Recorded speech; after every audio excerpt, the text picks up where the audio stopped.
इनका पूरा नाम क्या है? विनायक दामोदर सावरकर, है ना, विनायक दामोदर सावरकर। विनायक दामोदर सावरकर महाराष्ट्र के नासिक में एक गांव पड़ता है जिसका नाम है भागुर, वहां इनका जन्म होता है। और ये एक चित्पावन ब्राह्मण थे, है ना, चित्पावन ब्राह्मण। अभी जो वीडियो वाला पेपर हुआ था 2-3 दिन पहले हुआ था ना, उसमें चित्पावन ब्राह्मण से सवाल पूछा गया था। सवाल ये था कि छत्रपति शिवाजी महाराज के बाद, है ना, छत्रपति शिवाजी महाराज के बाद उनका जो साम्राज्य था जिसे हम लोग स्वराज कहते थे, उस स्वराज की जिम्मेदारी पेशवाओं के ऊपर आई। पेशवा, है ना, तो वो जो पेशवा थे वो किस कुल से संबंधित थे? उसका सही आंसर है कि वो सब चित्त पावन ब्राह्मण थे, है ना। चाहे वो तिलक रहे हों, चाहे वो गोडसे रहे हों, चाहे वो सावरकर रहे हों, ये सभी के सभी क्या हैं? चित्त पावन ब्राह्मण। ओके, तो बीडी सावरकर साहब का जन्म महाराष्ट्र में हुआ।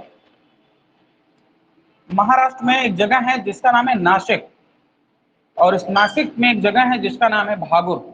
यहाँ इनका जन्म होता है 1883 में, 1883 में इनका भाई साहब का जन्म हुआ। ओके, महाराष्ट्र के नासिक के भागुर में इनका जन्म हुआ। इनके जो फादर हैं, इनके फादर का नाम है दामोदर पंत सावरकर। इनके फादर का नाम है दामोदर पंत सावरकर, और इनकी मदर का नाम है राधाबाई। क्या नाम है? राधाबाई। इनकी शादी हुई यमुनाबाई के साथ में, यानी कि इनकी पत्नी जो बनी उनका नाम है यमुनाबाई, और अपनी पत्नी यमुनाबाई से इनको एक संतान पैदा हुई जिसका नाम रखा गया प्रभात चिपलूनकर।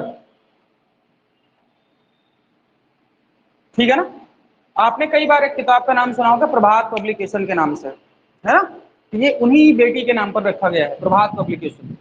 प्रभात पब्लिकेशन बेसिकली आरएसएस का एक पब्लिकेशन है। आरएसएस की जितनी भी बेहतरीन किताबें होती हैं वो इसी प्रभात पब्लिकेशन से ही निकाली जाती हैं, जो किसके नाम पर है? बीडी सावरकर की बेटी प्रभात चिपलूनकर के नाम पर है। ठीक है ना। तो बीडी सावरकर साहब का जन्म महाराष्ट्र के नासिक के भागुर में हुआ 1883 में।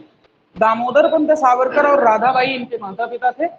यमुनाबाई इनकी पत्नी हुआ करती थी, और अपनी इसी पत्नी यमुनाबाई से इनको एक संतान पैदा हुई जिसका नाम क्या रखा गया? प्रभात चिपलूनकर। समझ में आया?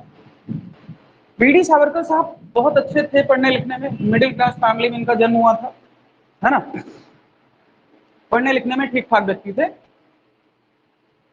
और पढ़ाई करने के क्रम में ये लंदन में बैरिस्टर की डिग्री लेने के लिए गए थे, है ना, बैरिस्टर की डिग्री लेने के लिए गए थे।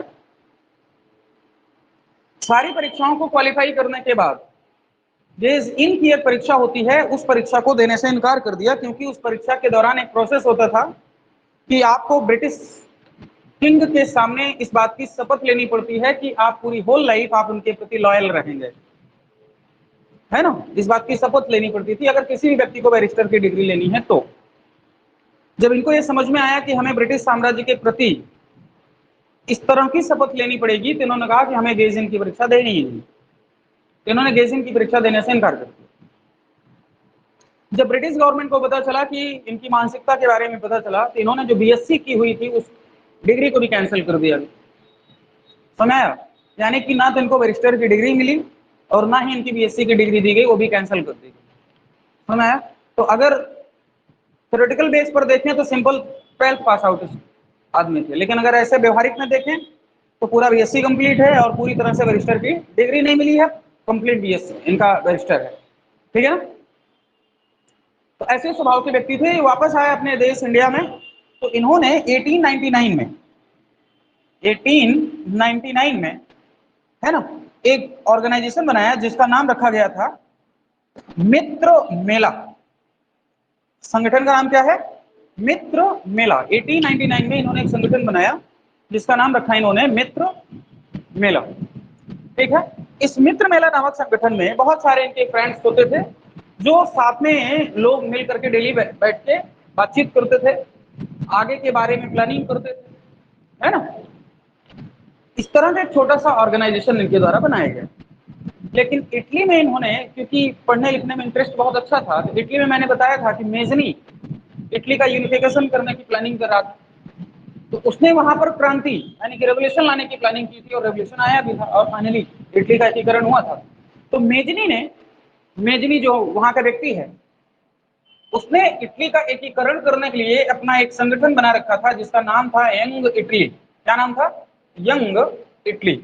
इसी के बिहाफ पर इसी वाले मित्र मेला का नाम इन्होंने चेंज करते हुए 1904 में इसी का नाम चेंज करके इन्होंने इसका नाम कर दिया अभिनव भारत। क्या नाम कर दिया? अभिनव भारत कर दिया।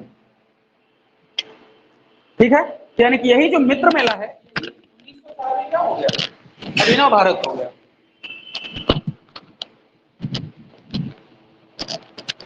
तो अगर आपसे पूछा जाए कि किसके आधार पर, तो आप बताएंगे यंग इटली के आधार पर, जो कि इटली के मेजनी ने बनाया था। क्लियर हुआ?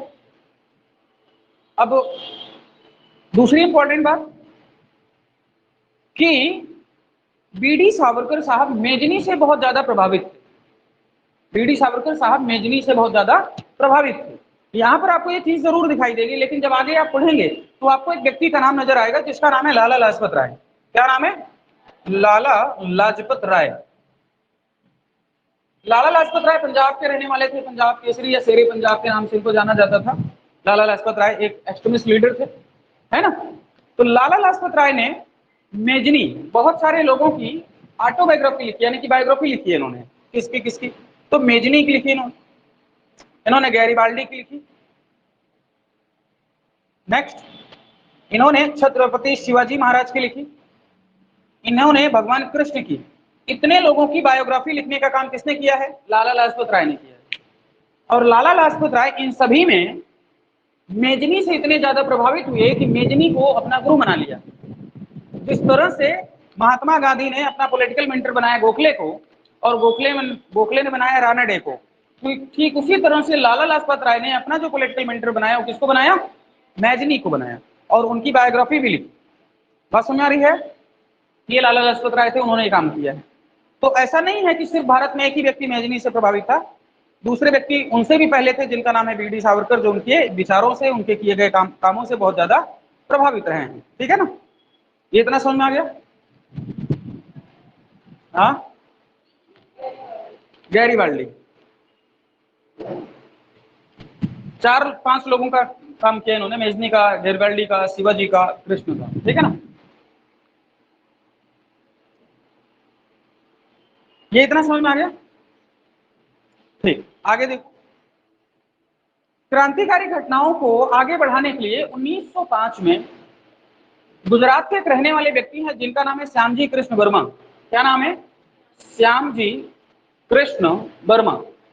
पहले ये गुजरात से ही अपनी एक्टिविटी को संचालित करते थे, लेकिन ब्रिटिश गवर्नमेंट ने इनको पकड़ने की कोशिश की तो लंदन भाग गए। कौन? श्यामजी कृष्ण वर्मा साहब।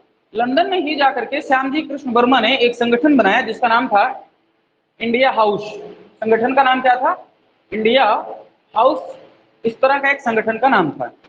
ठीक है, तो ये इंडिया हाउस जो था एक प्रकार का छात्रावास था। कहने के लिए ब्रिटेन की नजर में ये छात्रावास था, और भारतीयों की नजर में ये क्रांतिकारियों का स्थान था, है ना। यानी कि जो व्यक्ति भारत में, जिसके पकड़े जाने की आशा रहती थी, कि उम्मीद रहती थी कि आदमी यहाँ पकड़ा जाएगा, तो व्यक्ति भाग के कहाँ जाता था? लंदन जाता था, है ना, इंडिया हाउस जाता था।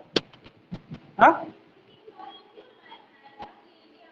नहीं, अकेले श्यामजी कृष्ण नहीं, श्यामजी कृष्ण वर्मा ने बनाया था। ठीक है ना, 1905 में बनाया था इसको। इंडिया हाउस के नाम से जाना जाता था, क्रांतिकारियों की शरण स्थली थी। ठीक है ना, ब्रिटेन की नजर में सिर्फ छात्रावास था, और हम लोगों के लिए ये क्या है? ये अपने यहाँ के जितने भी रेवोल्यूशनरीज हैं वो वहां पर जाकर के स्टे करते थे। ठीक है, श्यामजी कृष्ण वर्मा। श्यामजी कृष्ण वर्मा जी के द्वारा इंडिया हाउस में ऐसे कुछ स्कॉलर जो होते थे, जो बहुत ज्यादा प्रतिभा से युक्त होते थे, उनके लिए कुछ स्कॉलरशिप दी जाती थी। क्या दी जाती थी? स्कॉलरशिप दी जाती थी। तो यहां से जब इन्होंने कुछ ऐसी घटनाएं दी, यानी कि बीडी सावरकर ने कुछ ऐसी एक्टिविटी की, जैसे महारानी विक्टोरिया की का जब कोरोनेशन हो रहा था, तो सॉरी उनकी डेथ हो रही थी उसी टाइम में, तो लोग शोक मना रहे थे, तो इन्होंने लोगों को शोक मनाने से मना कर दिया। ये सब क्या काम कर रहे हो, सब यहाँ इस समय उत्सव मनाना चाहिए हम लोगों को। इस तरह की कुछ घटनाएं थी जिसकी वजह से ब्रिटिश गवर्नमेंट को लगा कि आदमी क्रांतिकारी है, इनको पकड़ने की फिराक में लगे ब्रिटिश गवर्नमेंट के लोग। ठीक है, इनको लगा कि अब भारत में रह नहीं सकते हैं, तो इसलिए हमको लंदन जाना चाहिए। इन्होंने तिलक से संपर्क किया और तिलक ने संपर्क किया श्यामजी कृष्ण वर्मा से, और श्यामजी कृष्ण वर्मा जी ने बीडी सावरकर को स्कॉलरशिप देने की बात की। तो ठीक है, आप उनको भेजो, मैं यहाँ उनको स्कॉलरशिप देता हूँ। ठीक है ना। तो 1906 के आसपास बीडी सावरकर साहब भारत छोड़ करके कहाँ चले गए, लंदन, यानी कि इंडिया हाउस। ठीक है ना।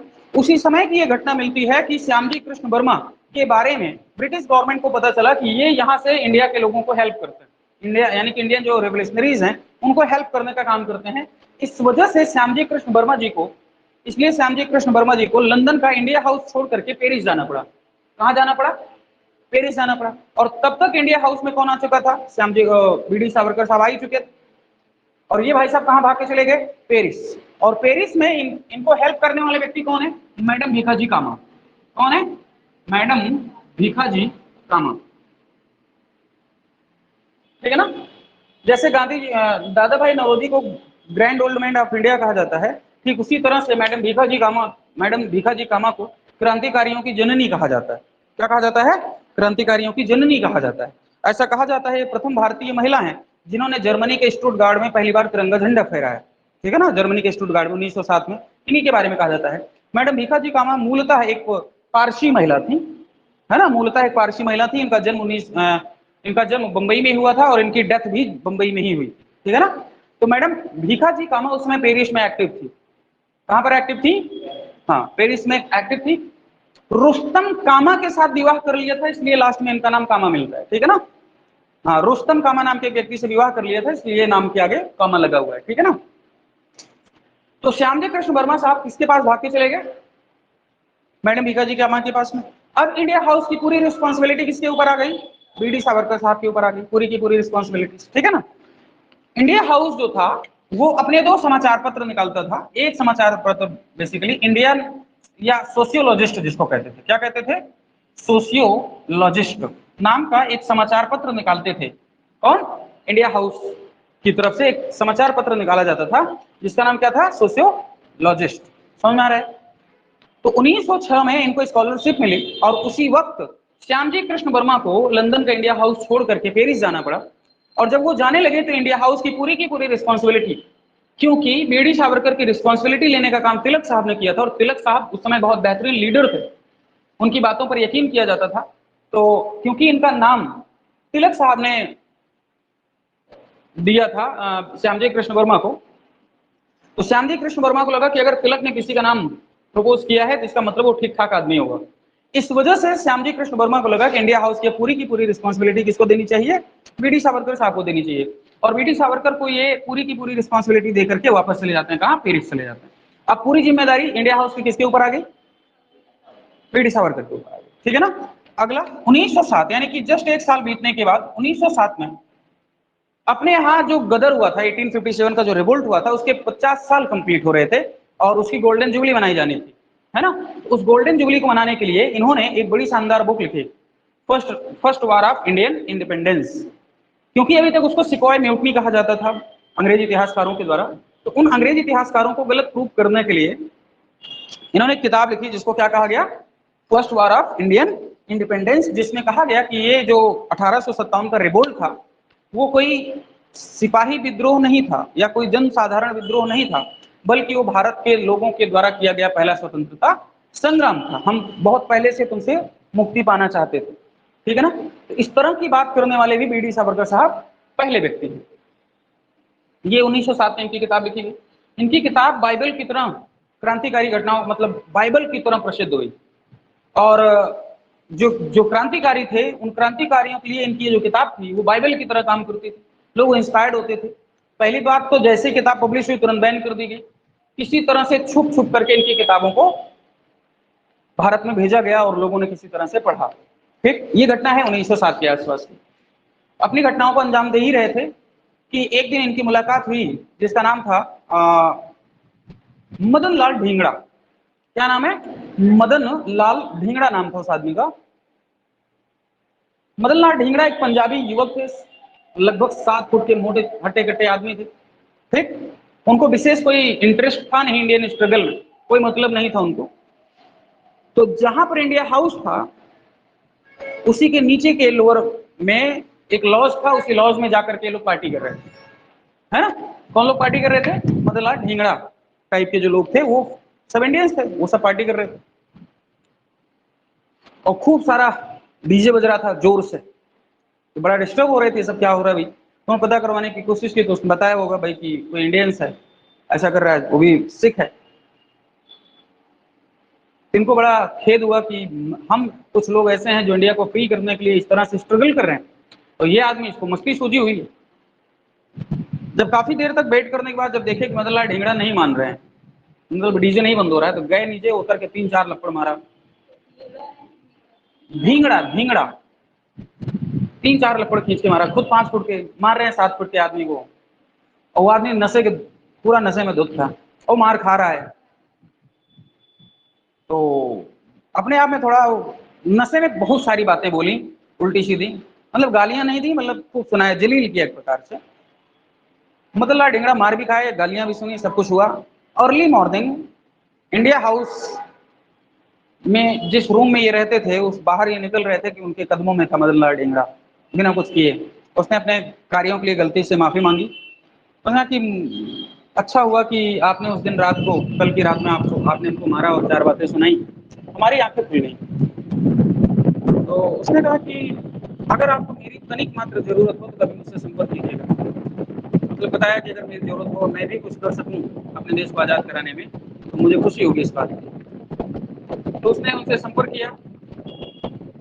वीडी सावरकर को लगा कि चलो परिवर्तन हुआ है, इस आदमी का यूज करना चाहिए हमें, तो उन्होंने यूज किया। उनका करजन वाली नाम का एक व्यक्ति जिसकी हत्या करनी है तुम्हें, ठीक महाराज कर देंगे, कोई दिक्कत नहीं। उसको उसको नहीं पता था करजन वाली क्या है, उसको क्यों मारना है, उन्होंने 1% सवाल नहीं किया, क्योंकि वीडी सावरकर शख्सियत बहुत बड़ी थी।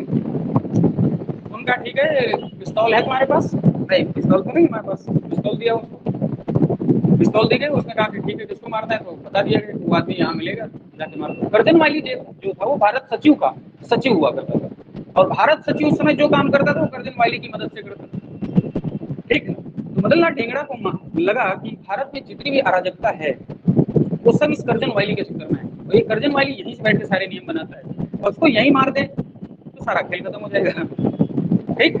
तो मदनलाल ढींगड़ा को इन्होंने बंदूक पकड़ाई, लो बंदूक लो, मार के आओ। तो मदनलाल ढींगड़ा साहब बिना सोचे समझे, पंजाबी आदमी जट, ताकि उसके लिए बड़ी खुशी का मामला था कि अगर ये आज हम काम कर देंगे, वीडी सावरकर साहब हमसे बहुत खुश हो जाएंगे, बहुत प्रभावित होंगे हमसे। भाई साहब को कुछ सूझा उजा नहीं, वो भाई साहब नाटक देख रहे थे, तो मुझे गोली मार के उनकी हत्या कर दी, तुरंत के तुरंत मर गई। घटना है 1909 की। नहीं नहीं, नाटक देख गोली मारी और गोली मार करके खत्म। अब क्योंकि पिस्तौल पकड़ी गई, मदनलाल ढींगड़ा भी पकड़े गए। मदनलाल ढींगड़ा तो एक शब्द नहीं बोले, मतलब बहुत बेदर्द, जिसको कहते हैं कि बहुत भयानक तरीके की सजा दी जा रही है। ऐसी सजा दी गई थी जैसे सरदार उधम सिंह को दी गई। सरदार उधम सिंह जब माइक टायर को मारते हैं और पकड़ने के बाद उनके हाथों की 10 अंगुलियों के नाखून पकड़ के खींच लिए गए थे। एक दिन जरा सा तेज से काट देना थोड़ा ज्यादा नाखून, मजा आ जाएगा। ऐसे चिमटी से पकड़ के एक एक नाखून निकाल लिए गए। सोचो कितना भयानक दर्द हुआ हो। इसके बावजूद जब उस इंसान ने नहीं बताया तो 10 उंगलियां एक एक करके काटी गई, और ऐसा सिर्फ अंगुलियां हाथों के साथ नहीं हुआ, ऐसा पैरों की अंगुलियों के साथ भी। इसके बावजूद उस इंसान ने, उधम सिंह ने, अपने संगठन का नाम नहीं बताया।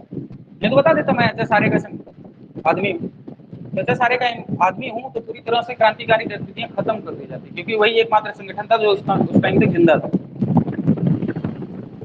ठीक ऐसी ही बर्बरता की गई सरदार उधम सिंह के साथ, सॉरी मदनलाल ढींगड़ा जी के साथ। मदनलाल ढींगड़ा साहब ने कहा तुम जान से मारो, लेकिन नाम नहीं बताया अपने बॉस को, नहीं बताया।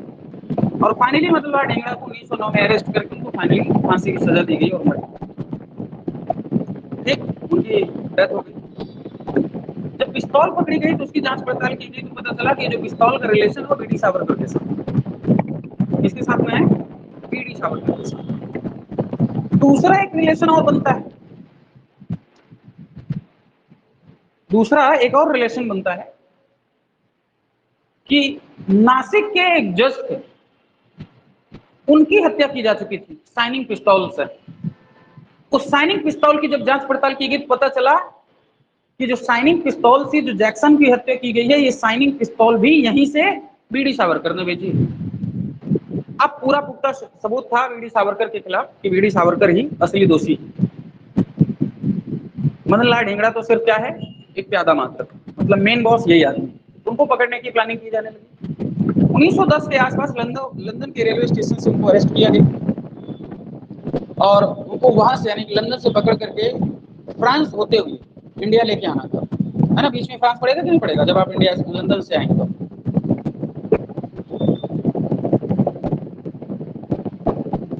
ऐसा कहा जाता है कि जब लंदन पहुंचने वाले थे, मतलब पेरिस पहुंचने वाले थे, तो कूद के भागने वक्त की प्लानिंग की, कूद के भागने की प्लानिंग की और पेरिस की जमीन पर फिर से पकड़े गए। तो ऐसा कहा जाता है कि बीडी सावरकर साहब किसी विदेशी भूमि पर पकड़े जाने वाले पहले भारतीय, वहां पर उनको पकड़ करके इंटरनेशनल कोर्ट ऑफ जस्टिस में इनके ऊपर मुकदमा चलाया गया। इंटरनेशनल कोर्ट ऑफ जस्टिस में जब इनके ऊपर यानी कि अंतर्राष्ट्रीय न्यायालय में मुकदमा चला, तो अंतर्राष्ट्रीय कोर्ट भी इनको फांसी की सजा ही देता है, ठीक है। तो फिर वहां से पकड़ के इनको लाया गया बम्बई हाई कोर्ट, और बम्बई हाई कोर्ट ने इनको फाइनली एक ही जीवन में 2 बार आजीवन कारावास की सजा दी। और इस तरह से एक ही जीवन में 2 बार आजीवन कारावास की सजा पाने वाले बीडी सावरकर साहब पहले व्यक्ति। बीडी सावरकर साहब स्वदेशी का प्रचार करने वाले, विदेशी वस्त्रों की होली जलाने वाले पहले व्यक्ति थे। बीडी सावरकर साहब बीडी सावरकर का अंतरराष्ट्रीय न्यायालय में जो मुकदमा चला, ऐसा मुकदमा चलने वाला पहला भारतीय मामला था। इससे पहले किसी भी भारतीय का अंतरराष्ट्रीय न्यायालय में कभी मुकदमा नहीं चला। बीडी सावरकर साहब भारत के पहले इंसान हैं जिन्होंने एक ऐसा मंदिर बनाया जिसमें शेड्यूल कास्ट के लोगों को पुजारी बनाया गया, यानी कि एससी क्लास के लोगों को पुजारी बनाया गया। एक मंदिर बनाया इन्होंने नासिक में, और उस मंदिर में पुजारी सिर्फ एससी क्लास का व्यक्ति हो सकता था। इसकी वजह से नासिक के जो धार्मिक वर्ग के लोग थे, ब्राह्मण क्लास के लोग थे, उन्होंने इनका पुरजोर तरीके से विरोध किया। फाइनली बंबई हाईकोर्ट ने इनको सजा दी। 1911 में फाइनली इनको सजा हुई, है ना, और इनको अंडमान निकोबार द्वीप समूह की सेलुलर जेल में भेज दिया गया। वहां इनको लगभग 10 साल की सजा हुई, यानी कि लगभग इन्होंने काला पानी की सजा को भोगा। कितने सालों तक? 10 सालों तक सजा भोगी, ठीक है। 1921 के आसपास तक का मामला था।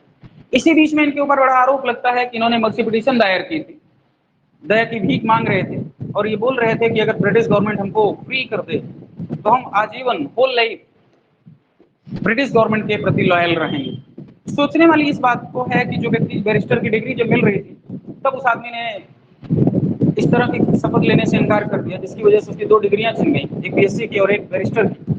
वो आदमी इस तरह से कैसे बोल सकता है? लेकिन उन्होंने पिटीशन जरूर दायर की, एक बार नहीं 3-4 बार दायर की उन्होंने पिटीशन, जिसमें इस बात की पूरी पुख्ता जानकारी मिलती है कि उन्होंने इस बात को बोला है। मतलब बीडी सावरकर साहब ने, मतलब जो ऑब्जेक्टिविटी है उस बात को भी हमको दरकिरार नहीं करना चाहिए। उसमें पिटीशन में इन्होंने बोला है कि मतलब बहुत मार्शल कॉम घोषित किया है, बहुत दयालु घोषित किया है ब्रिटिश गवर्नमेंट को, और कहा है इस बात को कि अगर आप हमें फ्री कर देते हैं तो हम इस बात की शपथ लेते हैं, इस बात की सौगंध खाते हैं कि हम दोबारा कभी भी राजनीतिक और क्रांतिकारी गतिविधियों में शामिल नहीं होंगे। इस तरह की इन्होंने शपथ ली और 3-4 बार इन्होंने ये पिटीशन दायर की। और 3-4 बार में ये पिटीशन, लगभग 2 बार तो सचिंद्र नाथ सान्याल ने दायर की। सचिन नाथ सान्याल बहुत बड़े क्रांतिकारी लीडर रहे हैं सचिन नाथ सान्याल। सचिन नाथ सान्याल ने ही 1924 में हिंदुस्तान रिपब्लिकन एसोसिएशन की स्थापना की थी, यही कानपुर में, है ना। सचिन नाथ सान्याल ने बड़ी शानदार किताब लिखी थी जिसका नाम था बंदी जीवन। क्या नाम है? बंदी जीवन, जिसे क्रांतिकारियों की बाइबल के नाम से जाना जाता है। और ये किताब लिखी भी किसने? सचिन नाथ सान्याल ने ही लिखी। तो क्या सचिन नाथ सान्याल पिटीशन नहीं दायर कर रहे थे? वो भी क्रांतिकारी थे, वो भी दायर कर रहे थे। और जब सचिन नाथ सान्याल अपनी पिटीशन दायर करते थे जाकर के, तो साथ में बीडी सावरकर की भी दायर कर देते थे। क्यों? क्योंकि बीडी सावरकर साहब उस समय उन सभी कैदियों में सबसे श्रेष्ठ व्यक्ति थे, सबसे पढ़े लिखे इंसान, समझदार इंसान थे, और इस वजह से लोग उनको दादा के नाम से संबोधित करते थे। यही नहीं, उस समय जितने भी कैदी थे उन सभी कैदियों को पढ़ाने का भी काम करते थे। तो काला पानी की जो सजा थी वो नॉर्मल सजा नहीं थी, बहुत भयानक सजा दी जाती है। दिन भर बैल के स्थान पर व्यक्ति को जोत दिया जाता था, तेल निकालते थे नारियल का, जूते साफ करने पड़ते थे, गालियां खानी पड़ती थी, बासी भोजन करना पड़ता था, दिन में एक टाइम भोजन करना पड़ता था, एक छोटी सी बैरक में रहना पड़ता था। इतनी भयानक सजाओं को झेलते हुए, एक नर्क भरी यातना को झेलते हुए ये लोग अपनी लाइफ को सर्वाइव कर रहे थे। तो बीडी सावरकर को लगा होगा कि यहाँ रह करके मरने से बेहतर है यहाँ बाहर निकलो, कुछ ऐसी प्लानिंग करो जिससे अपने देश को आजादी दिलाई जा सके। तो एक बड़ी शानदार कहावत है इंटरनेशनल पॉलिटिक्स में कि जब शेर अपने 2 कदम पीछे खींचे तो इसका मतलब है कि वो डरा नहीं है, इसका मतलब है कि और तेजी के साथ हमला करने वाला है वो। तो उनको भी यही लगा था कि किसी तरह से इस नरक भरी जिंदगी से बाहर तो आए, क्योंकि मरना देश के लिए जरूरी थोड़ी है। अगर आप देश के लिए मर रहे हैं तो आप बहुत बड़े कायर आदमी हैं। आपको देश के लिए जीना चाहिए, ताकि आप जब तक आप जिंदा नहीं रहेंगे तब तक आप देश के लिए क्या कर सकते हैं? कुछ नहीं कर सकते हैं।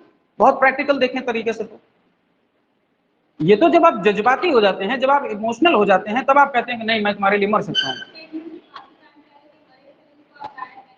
हाँ मैं क्या इस समय क्या बोल रहा हूँ उस बात को समझो, मैं क्या बोलना चाह रहा हूँ इस बात को समझो। मेरे कहने का मतलब है कि आप अगर अपने आप को मार दे रहे हैं, ऐसी परिस्थिति जैसे अब चंद्रशेखर आजाद थे, वो मरे अपने आप, उन्होंने अपने आप को मारा था, लेकिन उनके पास अब कोई ऑप्शन नहीं है ना। नहीं, मेरी बात को समझो कि सोसाइटी की जो आइडियोलॉजी होती है वो चेंज होती है। जिस सोसाइटी में बीडी सावरकर साहब थे उस समय क्रांतिकारियों का ग्रुप नहीं था, लेकिन जिस समय चंद्रशेखर आजाद और भगत सिंह थे उस समय क्रांतिकारियों में बाढ़ थी, हर जगह क्रांतिकारी देखे जाते थे। बीडी सावरकर के टाइम में इक्का दुक्का क्रांतिकारी थे। समझ में आ रहा है? तो वही आदमी मर जाएगा फिर तैयार कौन करेगा? क्या तो तैयार तो करेंगे ना, जिंदा रहेंगे तभी तो तैयार करेंगे। किसने? भगत सिंह ने, बीडी सावरकर ने, लेकिन इंटरनली मोबिलाइज तो कर रहे हैं। हाँ, तुम्हारे कहने से नहीं किया है, तुम्हारे कहने से नहीं किया है। उसके बाद फिर वो कई बार जेल में गए, छूटने के बाद भी क्यों गए? बस डायरेक्टली इंटरलिंक नहीं करने लगे हो। उनको खूब अच्छे से पता था कि अगर अब हम ज्यादा एक्टिव दिखाई दिए खुद को तो फिर से काला पानी की सजा हो जाएगी और फिर कुछ नहीं कर पाएंगे। किसी तरह एक बार बाहर आए हैं, मेरी बात को समझो। मैं उनका मोटिव बता रहा हूं, वो क्या सोचते थे इस विषय में। मैं फालतू बोल रहा हूं, मैं अपने दिमाग से बता रहा हूं तुमको, और क्या? ये मैं अपने मन से बता रहा हूं क्या तुमको? मोटिव समझो कि उनके उनके मोटिव्स क्या थे, कि वहां से हर हाल में बाहर आना ही था उनको, नहीं तो मर जाते सारे लोगों की तरह। उनके हिसाब से कि देश के लिए मरना जरूरी नहीं है, देश के लिए जिंदा रहना बहुत जरूरी है। सबके सब मर जाओगे तो देश चलाएगा कौन? देश कैसे आगे संचालित होगा? उनके कहने का मतलब ये था कि जज्बाती हो करके, इमोशनली आकर के, कि पागलपन में आकर के जाओ सबके सामने मारो और मार के अपने आप को खत्म कर दो। ये कोई अच्छी बात थोड़े है।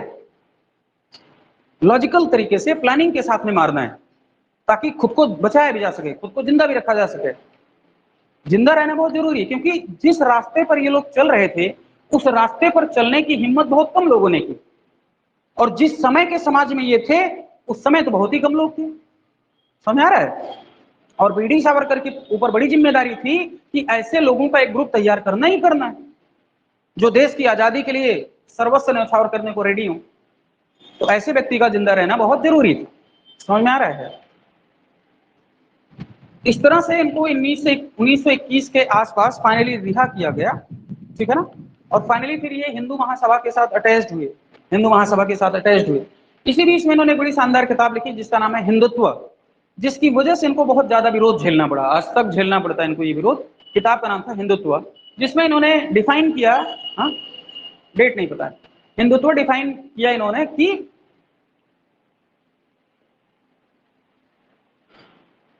हिंदुत्व में इन्होंने डिफाइन किया कि हिंदू कौन है ना, डिफाइन किया।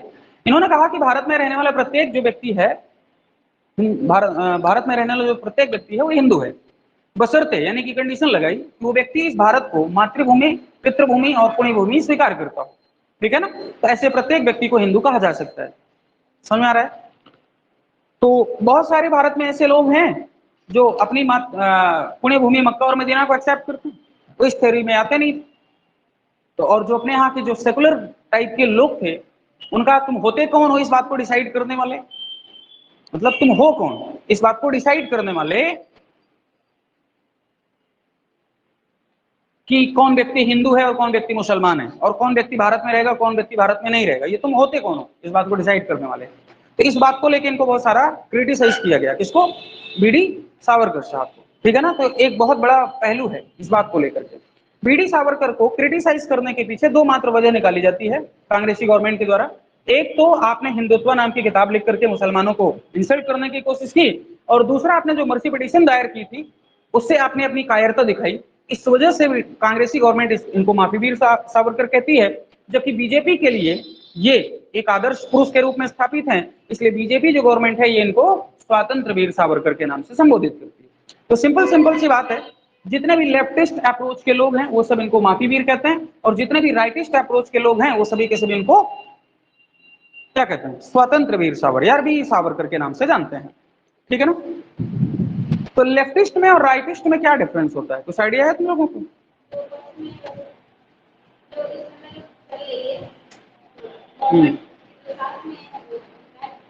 वो राइटिस्ट हैं, और जब कांग्रेस सत्ता में आ जाएगी तब क्या रहेगी वो? तब वो राइटिस्ट हो जाएगी कांग्रेस। तो कांग्रेस अभी क्या है? लेफ्ट है, और जब सत्ता में आ जाएगी तब लेफ्ट हो जाएगी। तो ये तुम्हें बताना, तुम बताओ क्या हो जाएगी। भाई कई बार बोलते हैं ना कि आदमी राइटिस्ट है, आदमी लेफ्टिस्ट है, तो क्या मतलब होता है इसका? हाँ, तुमने सुना इसको? मैं वही तो जानना चाह रहा हूँ कि कई बार हम लोगों के ऊपर ये लगता रहता ना मामला, हम यही तो जानना चाह रहे हैं किसको कहेंगे, पहले ये बताओ। कि सत्ता में आ जाएंगे तो आप राइटिस्ट हो जाएंगे, है ना? अच्छा, जैसे अरविंद केजरीवाल सत्ता में है, वो क्या है? लेफ्टिस्ट है, राइटिस्ट है? अच्छा, केरल में कम्युनिस्ट पार्टी की गवर्नमेंट है, अब वो क्या है? वो तो सत्ता में है, अब वो राइटिस्ट है लेफ्टिस्ट है? क्यों? स्टेट का मतलब ही नहीं, स्टेट की भी तो अपने वजूद है। केरल में किसी गवर्नमेंट है? कम्युनिस्ट पार्टी की, और कम्युनिस्ट पार्टी कंप्लीटली लेफ्ट है। बात आरएसएस की नहीं, मैं जो सवाल मैं ये जानना चाह रहा हूँ, बताओ। और ये कहाँ से आया ये शब्द? ये शब्द कहाँ से आया? 1789 में एक फ्रेंच रेवोल्यूशन हुई, है ना? 1789 में फ्रांसीसी क्रांति हुई, फ्रेंच रेवोल्यूशन हुई, है ना? जिस क्रांति में पहली बार जीन जैकस रूसो ने एक बड़ी शानदार 3 बातें कही थी: स्वतंत्रता, समानता और भ्रातृत्व, है ना? 3 नारे दिए गए थे जीन जैकस रूसो के द्वारा, और उसी नारे के आधार पर पूरी स्वतंत्रता की क्रांति लड़ी गई फ्रांस में, है ना? अगर आपसे पूछा जाए कि 3 शब्द किसने दिए तो आप बताएंगे रूसो ने दिए, और यही 3 शब्द अपने संविधान के प्रेम्बल में जोड़े गए बाद में। ठीक। तो उस समय 2 क्लास डिवाइड हुआ, राजा एक अलग क्लास था, वहां पर 3 क्लास के लोग थे, एक एलीट क्लास, एक क्लर्जी क्लास, और एक जिसको हम लोग एलीट क्लास कह रहे हैं उसको नोबेलिटी कहते हैं, एक क्लर्जी हो गया था, और एक लेमैन टाइप के लोग, जिसमें किसान लेबर टाइप के लोग थे। हाँ, नहीं समझा है? चलो ठीक, समझा रहा हूं। ये इस तरह से मामला है। यहां पर जो लोग बैठे हुए हैं वो नोबेलिटी में लोग हैं। नोबेलिटी का मतलब है रॉयल फैमिली, राजा, ठीक है ना? सेकंड में पादरी, पोप, जिनको हम लोग क्लर्जी कहते हैं, ठीक है ना? और यहाँ जो लोअर क्लास के लोग थे, यहाँ पर कौन है? लेमैन है, पीजेंट है और लेबर है। ये 3 क्लास में डिवाइड हुआ था, ठीक है ना? 3 क्लास में डिवाइड हुआ। जिस तरह से तुम्हारे यहाँ की पार्लियामेंट है, वैसे ही फ्रांस में भी एक पार्लियामेंट होती थी, जिसे हम लोग स्टेटस जनरल कहते थे। क्या कहते थे? स्टेट्स जनरल कहते थे। उसकी मीटिंग बहुत लंबे टाइम तक बुलाई नहीं गई थी, फाइनली बुलाई जानी थी, मीटिंग बुलाई गई, ठीक है? मीटिंग बुलाई गई। पहली बार तो पहले तो जो राजा था वो तीनों ग्रुप को एक साथ बैठाना नहीं चाह रहा था, अलग अलग बैठाना चाह रहा था, लेकिन इन लोगों ने, जब यहाँ के लोगों ने बगावत की तो एक साथ बैठने की बात हुई, चलो एक साथ बैठते हैं। तो जो राजा के राइट साइड में बैठे, बात को समझना, जो राजा के राइट साइड में बैठे ये लोग थे।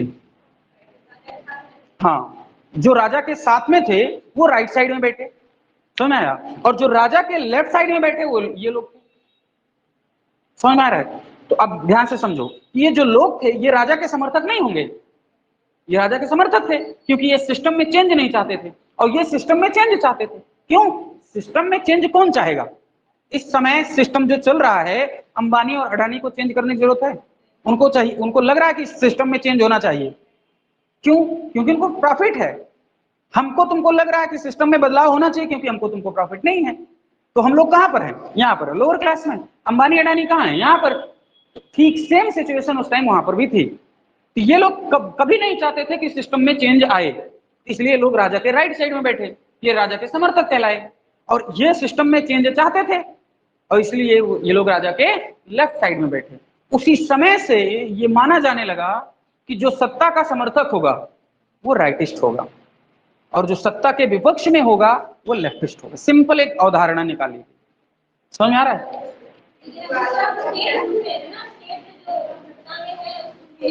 नहीं, अब एक बात समझो, एक बात समझो, एक व्यक्ति राइटिस्ट भी हो सकता है और लेफ्टिस्ट भी हो सकता है। एक व्यक्ति राइटिस्ट भी हो सकता है और लेफ्टिस्ट भी हो सकता है। जैसे महिलाओं को, जरा मेरी बात को समझो, महिलाओं को बराबर की आजादी मिलनी चाहिए, महिलाओं को बराबर की आजादी मिलनी चाहिए, ये मेरी सोच है, ये मेरी सोच है कि महिलाओं को आजादी मिलनी चाहिए। क्या सत्ता ऐसा चाहेगी? सत्ता ऐसा चाहेगी? नहीं, सत्ता कभी नहीं चाहती कि महिलाओं को आजादी मिले। मेरी बात समझो, दुनिया में कोई भी ऐसी सत्ता हुई, रॉयल फैमिली हुई जिसने महिलाओं को आजादी देने की बात की? कभी नहीं। मेरी बात समझ में आ रही है मैं क्या करूं? जो महिलाओं को आजादी देने की बात करेंगे, इसका मतलब तुम्हारी बात को उठा रहे हैं। तुम लोअर क्लास में, तुम तो जो व्यक्ति उठाएगा इस मुद्दे को तो वो लेफ्टिस्ट कहलाएगा कि नहीं कहलाएगा? समझ में आ रहा है? अगर हम तुम्हारी स्वतंत्रता की बात को नहीं करते, हम तुम्हें अधिकार देने की बात नहीं करते, समानता की बात नहीं करते, तो इसका मतलब मैं राइटिस्ट हूं। मेरी बात समझ में आ रही? क्योंकि राजा ऐसा चाहता है कि सभी को अधिकार ना मिले। समझ आ रहा है? मैं बोल रहा हूं कि एक ही जीवन में, एक ही साथ में एक व्यक्ति राइटिस्ट भी हो सकता है और लेफ्टिस्ट भी हो सकता है। तो जैसे अगर मैं बोल रहा हूं कि तुम लोगों को, यानी कि महिलाओं को स्वतंत्रता आजादी मिलनी चाहिए, तो मैं लेफ्टिस्ट हूं, क्योंकि गवर्नमेंट ऐसा नहीं चाहती लेकिन मैं ऐसा चाह रहा हूं, तो मैं लेफ्टिस्ट हो गया। लेकिन LGBTQ+ के लोग जब आते हैं, वो कहते हैं भैया हम भी तो, हमारी भी आजादी की डिमांड करो, क्योंकि मेरा माइंडसेट ऐसा कि तुम तो बहुत गंदे आदमी हो, नहीं तुमको कोई आजादी नहीं मिलनी चाहिए। जबकि उनकी दशा तो महिलाओं से ज्यादा बदतर है। हम महिलाओं की आजादी की बात तो करते हैं, लेकिन जब जैसे ही LGBTQ+ का मामला आता है तब हम अपनी नाकें सिकोड़ने लगते हैं, नहीं नहीं जैसे ऐसे रहने दो। उसी टाइम में क्या हो जाता हूँ? राइटिस्ट हो जाता हूँ। मेरी बात समझ आ रही है मैं क्या कहना चाह रहा हूँ? मैं क्या कहना चाह रहा हूँ कि एक ही बार में कोई गवर्नमेंट क्या हो सकती है? लेफ्टिस्ट भी हो सकती है और राइटिस्ट भी हो सकती है। क्या? किसको? सिचुएशन पर डिपेंड करता है, सिचुएशन पर डिपेंड करेगा। बात समझ आ रही है ना? मैं क्या समझाना चाह रहा हूँ वो समझो, कि कभी कभी ऐसी सिचुएशन आएगी कि तुमको खुद ही नहीं पता होगा कि कब मैं राइटिस्ट हूं और कब मैं लेफ्टिस्ट हूं। समझ आ रहा है ना? तुम्हें खुद नहीं पता चलेगा कि मैं तो अभी तक राइटिस्ट थी, अभी लेफ्टिस्ट हो गई। समझ आ रहा है? खुद सोचो इस बात को देख करके, जैसे ही तुम LGBTQ+ की डिमांड को एक्सेप्ट करने लगते हो तो तुम क्या हो जाते हो? लेफ्टिस्ट। और जैसे ही तुमने उनकी डिमांड को कहा कि नहीं ये बहुत बकवास डिमांड है, नहीं मानना चाहिए, तुम तुरंत क्या हो जाते हो? राइटिस्ट हो जाते हो। हाँ, क्या कह रही है? ऐसे कैसे? हर आदमी अपनी विचारधारा की वजह से परेशान है क्या? समझ में आ रहा है? जैसे मैं अगर अभी इस बात को बोलूं कि जो ब्राह्मण क्लास है वो सबसे सुपीरियर और मार्शल कौम है, मानती है उस बात को? अब आया समझ? तुरंत बदल गई ना बात से। ऐसी ही आइडियोलॉजी सामने आती है, ऐसी ही आइडियोलॉजी सामने आती है। ठीक, जब आप किसी विशेष क्लास को सुपीरियर मानने लगते हैं तब आप राइटिस्ट हो जाते हैं। जब आप इस बात को मानने से इनकार कर देते हैं तब तुम लेफ्टिस्ट हो। जैसे तुमने मानने से इनकार कर दिया, अब तुम क्या हो गई? लेफ्टिस्ट हो गई। समझ आ रहा है? और जैसे तुम कहती नहीं महिलाओं को आजादी मिलनी चाहिए, तुरंत क्या हो जाती हो? लेफ्टिस्ट हो जाती है। समझ आ रहा है? और एलजीबीटीक्यू प्लस जब डिमांड करता है, तुम जब नहीं मानती हो नहीं, तब तुम राइटिस्ट हो जाती हो। यानी कि हर समय आइडियोलॉजी के अकॉर्डिंग तुम्हारी जो आइडेंटिटी है वो चेंज होती रहती है, और इसे ही कहते हैं आइडेंटिटी क्राइसिस, पहचान की समस्या। बिल्कुल बैठ सकते हैं। मैं तो ये यूनिवर्सल बात बोल रहा हूं, ये किसी के ऊपर भी अप्लाई हो सकता है कि कोई भी व्यक्ति कभी भी लेफ्टिस्ट हो सकता है और कोई भी व्यक्ति कभी भी राइटिस्ट हो सकता है। समझ आ रहा है? तो जैसे कांग्रेसी गवर्नमेंट है, 2008 में उसने गंगा नदी को राष्ट्रीय नदी घोषित किया। उस समय कांग्रेस क्या थी? सत्ता में थी। उस जब वो काम कर रही थी तब वो राइटिस्ट हो गई थी थोड़ी देर के लिए। समझ में आ रहा है? ये इतना समझ में आया? फाइनली इनकी डेथ 1966 में हुई। किसकी? बीडी सावरकर साहब की। इनकी डेथ हो गई थी 1966 में।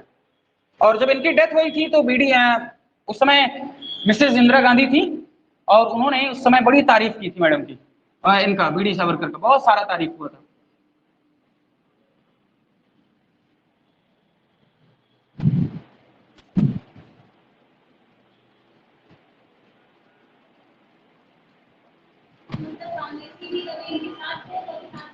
और क्या हो सकता है? क्यों नहीं हो सकता? बिल्कुल संभव।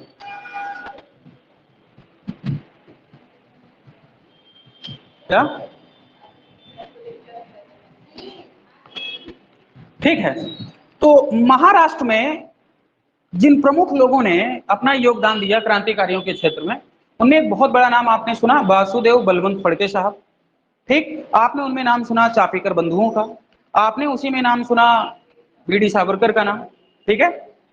और इसी समय आपने कई बार नाम सुना होगा बाल गंगाधर तिलक का। तो ये ऐसे कुछ लोग थे जो महाराष्ट्र से शुरुआत कर रहे थे, है ना? क्योंकि शुरुआत महाराष्ट्र से मानी जाती है, इस वजह से महाराष्ट्र को क्रांतिकारियों की आदि भूमि कहते हैं, यानी कि शुरुआत यहां से मानी जा सकती है। लेकिन बंगाल जो है वो क्रांतिकारियों की कर्म भूमि मानी जाती है। मतलब भारत में जो सबसे ज्यादा क्रांतिकारी घटनाएं हुई वो सिर्फ और सिर्फ बंगाल में हुई।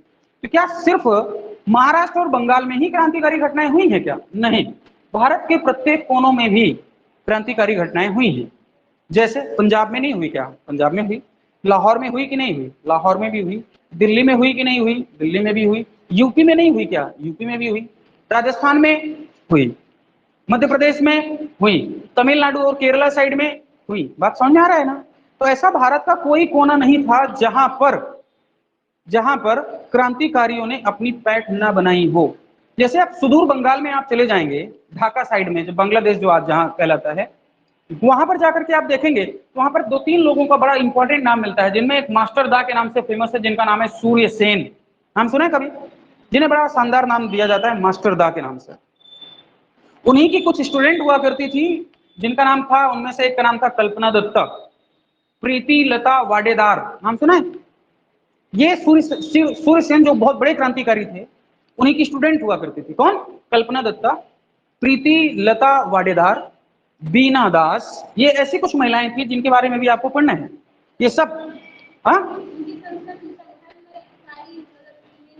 हाँ फीमेल महिलाएं थी, और कुछ पुरुष भी थे। अगर इस घटना को, यानी कि सूर्य सेन के समय की पूरी घटनाओं को समझना है, तो एक बड़ी शानदार मूवी बनाई गई है अभिषेक बच्चन और दीपिका पादुकोण के द्वारा।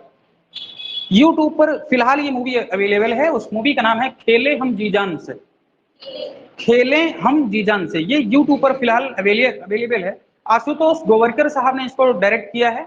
अभिषेक बच्चन साहब इसमें सूर्य सेन बने हुए हैं, और जो दीपिका पादुकोण है वो कल्पना दत्ता बनी हुई है। और इन दोनों लोगों ने बड़े शानदार तरीके से इसमें अभिनय किया है। उस समय के समाज की पूरी सिचुएशन दिखाते हैं। ठीक है ना? क्या है? हाँ, खेले हम जी जान से मूवी का नाम है, बहुत पहले बनाई गई थी। अगर टाइम लगे तुम लोगों को तो देखना तुम, ठीक? हाँ हाँ, खेले हम जी जान से बड़ी शानदार मूवी है। वैसे बहुत कम लोगों को पता है, क्योंकि लोगों को सूर्यसेन जी के बारे में पता ही नहीं था। और कल्पना दत्ता कौन थी नहीं पता था लोगों को, बीना दास कौन है नहीं पता था, प्रीतिलता वाडेदार कौन थी नहीं पता था। है ना। तो बहुत शानदार मूवी है, इसको मन करे तो आप लोग एक बार देखना। कल बंगाल वाला, अनुशीलन समिति और भद्रलोक सोसाइटी बताएंगे, ठीक है। कितने बजे आए थे हम? क्या 10:30 पे आए थे? चलो थोड़ी देर और पढ़ लो फिर। चलो ठीक। बंगाल है ना, तो बंगाल में क्रांतिकारी आंदोलनों की जो शुरुआत मानी जाती है वो भद्रलोक सोसाइटी से मानी जाती है। कहां से मानी जाती है? भद्रलोक सोसाइटी से मानी जाती है। यानी कि जो पहला ऑर्गेनाइजेशन बनाया गया था क्रांतिकारियों का बंगाल में, उसे कहते हैं भद्रलोक सोसाइटी के नाम से। समझ में आया? नेक्स्ट, इसके बाद जो सबसे इंपॉर्टेंट संगठन बना उसका नाम है अनुशीलन समिति के नाम से। क्या नाम है? अनुशीलन समिति के नाम से। अनुशीलन समिति को जब आप किताबों में पढ़ेंगे तो बहुत सारी प्रॉब्लम्स आएंगी इसको पढ़ने में आपको। हाँ,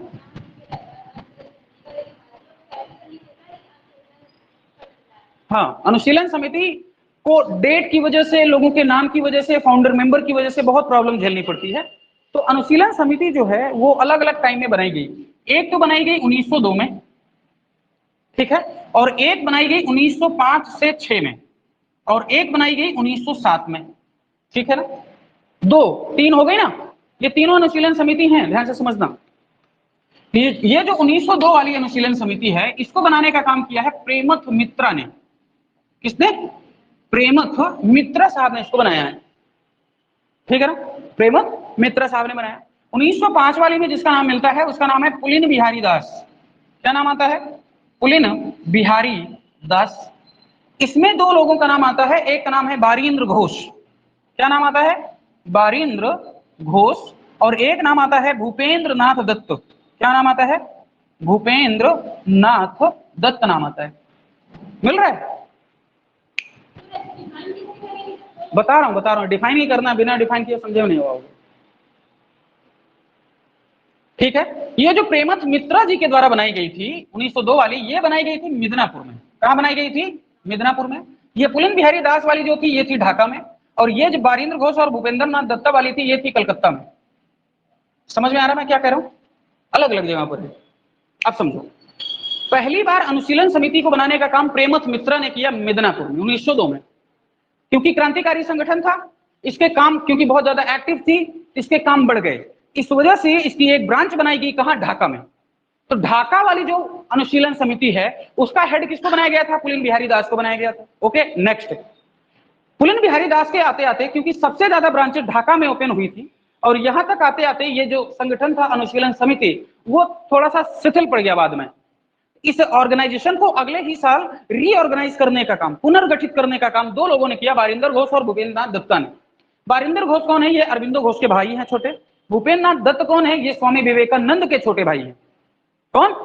भूपेंद्र नाथ दत्त। इन दोनों लोगों ने मिल करके अनुशीलन समिति का पुनर्गठन किया, रीऑर्गेनाइज किया।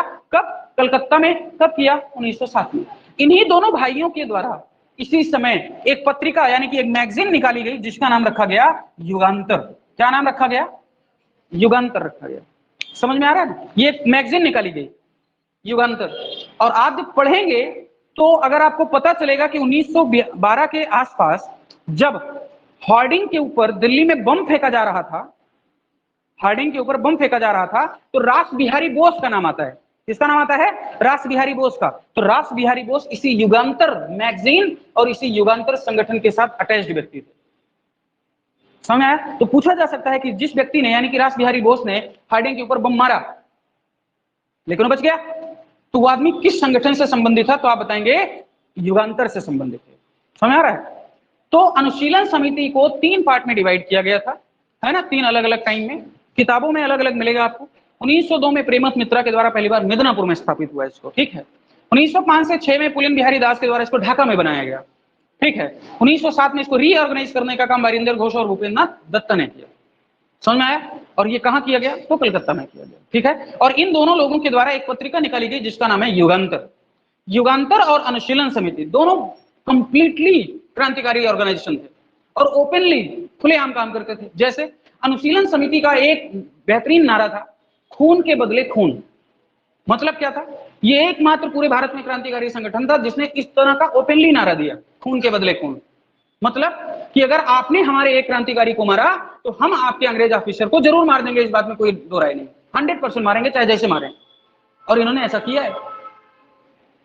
दूसरा, युगांतर जो लोग निकालते थे, इस युगांतर में एक बड़े शानदार बात की गई कि भारत के 30 करोड़ लोगों को अपने 60 करोड़ हाथ उठाने चाहिए अगर आपको आजादी चाहिए तो। इससे यह पता चलता है कि उस समय लगभग भारत की जनसंख्या 30 करोड़ थी और 1947 में भारत की जनसंख्या हो गई थी 40 करोड़, है ना। तभी 389 मेंबर बने थे संविधान सभा में, 40 करोड़ के आधार पर, है ना। अगर 40 करोड़ ना होते तो 389 मेंबर नहीं होते, कम होते थे। समझ में आ रहा है? तो ये अनुशीलन समिति का काम था वहां पर। कहां पर काम था ये? बंगाल में काम था। इन लोगों ने एक लंबे टाइम तक काम किया वहां पर, ठीक। और इसी समय एक बड़ी शानदार घटना होती है जिसका नाम है मणिकतला बम कांड। ये क्या है? मणिकतला बम कांड क्या है? मणिकतला में एक फैक्ट्री बनाई गई थी हेमचंद्र दास जी के द्वारा। ये फैक्ट्री किसकी थी? हेमचंद्र दास की। या इन्हीं के आगे कभी कभी कानून गो भी लग जाता है। क्या लग जाता है? कानून गो लग जाता है, ठीक है। इस मणिकतला ये बंगाल की एक फैक्ट्री थी, इसको बनाने का काम किसने किया था? हेमचंद्र दास कानून गो ने। ध्यान से समझना, इसी हेमचंद्र दास कानून गो को रूस भेजा गया था। कहां पर? रूस भेजा गया था। जब बीडी सावरकर थे तो बीडी सावरकर ने अभिनव भारत के एक मेंबर पीएम बापट साहब को पहले पेरिस भेजा था। कहां भेजा था? पेरिस भेजा था। पीएम बापट साहब को पेरिस भेजा था। तो पेरिस में उनको किसने हेल्प किया? मैडम भीखाजी कामा और श्यामजी कृष्ण वर्मा, इन दोनों लोगों ने उनको हेल्प की। तो पीएम बापट को भेजा क्यों गया था? ताकि बम बनाने की टेक्निक को सीख सकें, है ना, बम बनाने की टेक्निक को सीख सकें। तो क्योंकि पेरिस में ये टेक्नोलॉजी उपलब्ध नहीं हो पाई थी, ये टेक्नोलॉजी थी रशियन के पास, रूस के पास। और मैडम भीखाजी कामा का बहुत अच्छा रिलेशन था उस टाइम लेनिन के साथ में, बहुत अच्छे रिलेशन थे उनके साथ में। तो रूसी क्रांतिकारियों ने पीएम बापट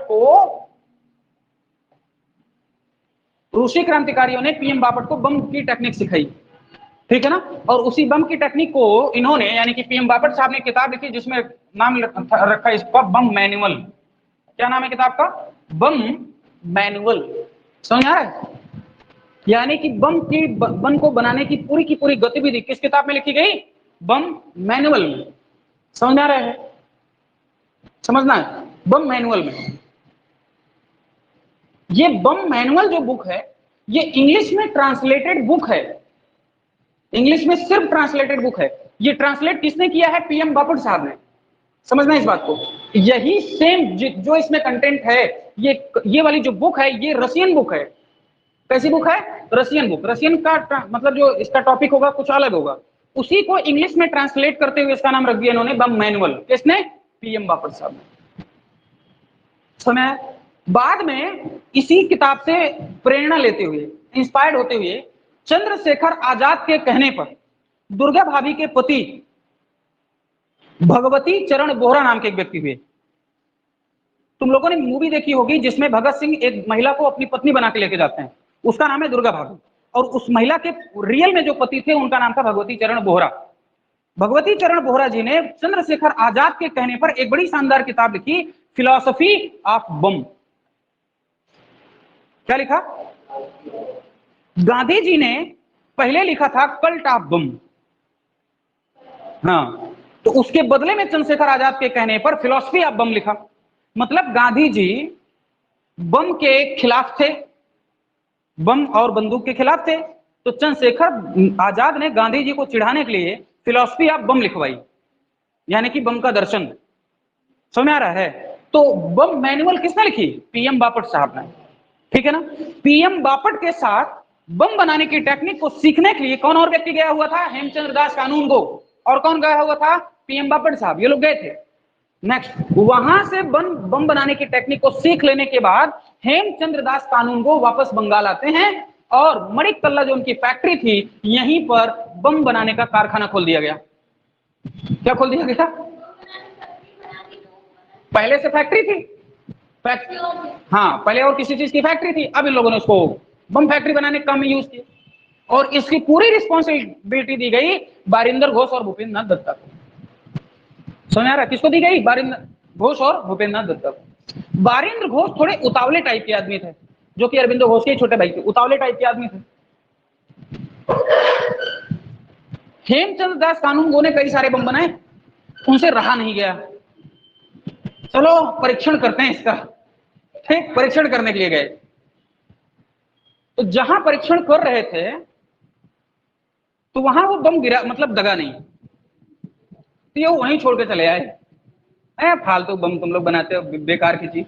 और कुछ समय के बाद उसी वाली जगह से एक ब्रिटिश कलेक्टर की गाड़ी निकली और दुर्भाग्य से बम उसी समय विस्फोट हो गया। अरे तेरी तो कलेक्टर मारा गया। ये क्या हो गया? समझ में आ रहा है? ये सारी घटनाएं बारिंदर घोष कर रहे हैं, लेकिन कलेक्टर का मारा जाना बहुत बड़ी बात है, लेकिन कौन मारा है पता ही नहीं चला भाई, कैसे बम विस्फोट हो गया। एक दिन इन्हीं के द्वारा बंदूकें बनाई गई। बंदूकें भी एक बार ट्राई करनी चाहिए हमको। जेल में, मतलब वहीं बगल में जंगल था, जंगल के अंदर गए, लगातार फायरिंग करने लगे। भाई अब फायरिंग करोगे तो आवाज तो आएगी, समझ रहा है? तो आवाज भी आएगी।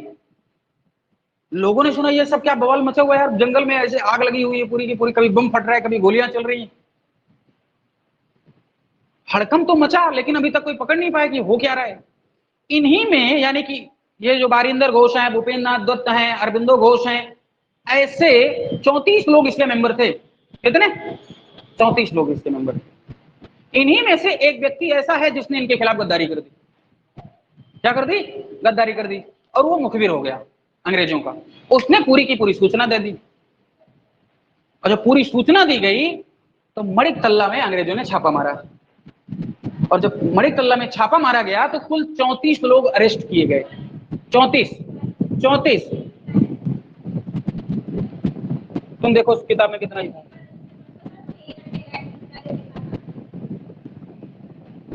हाँ?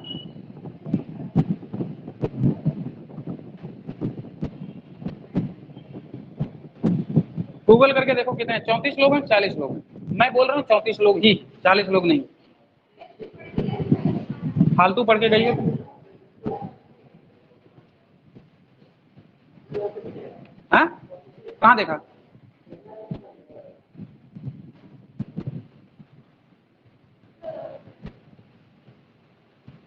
पहले देख लो इसकी खोपड़ी सही हो जाए पहले। अगर आज 34 हुआ, कहाँ?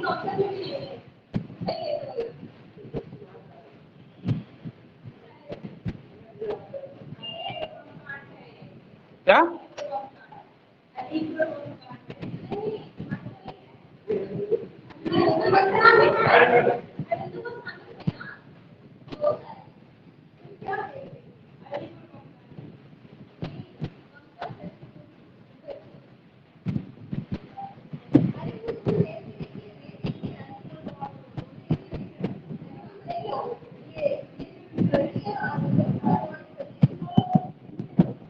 चौंतीस लोग थे, नाम नहीं मिल रहा है।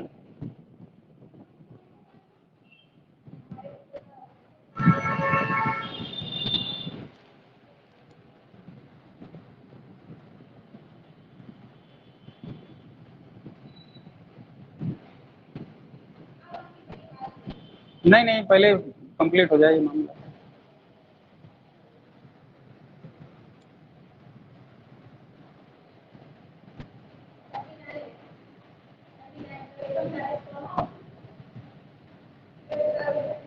कितने? 39 है? अच्छा, हमारी बुक लेके आओ। हाँ, हमारी बुक लेके आओ जो अरविंद भास्कर वाली है।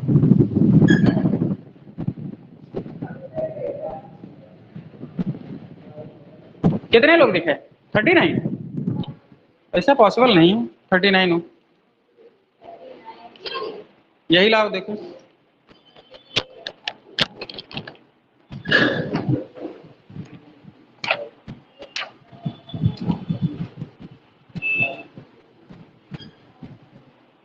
मणिकतल्ला घोष। देखो नरेंद्र नाथ गोसाई जो मैं बता रहा हूँ मुखबिर हो गया था, पुलिस ने छापेमारी की और 34 लोगों को अरेस्ट किया। चुप रहो, जाओ रख के आओ। 34 लोगों को अरेस्ट किया गया।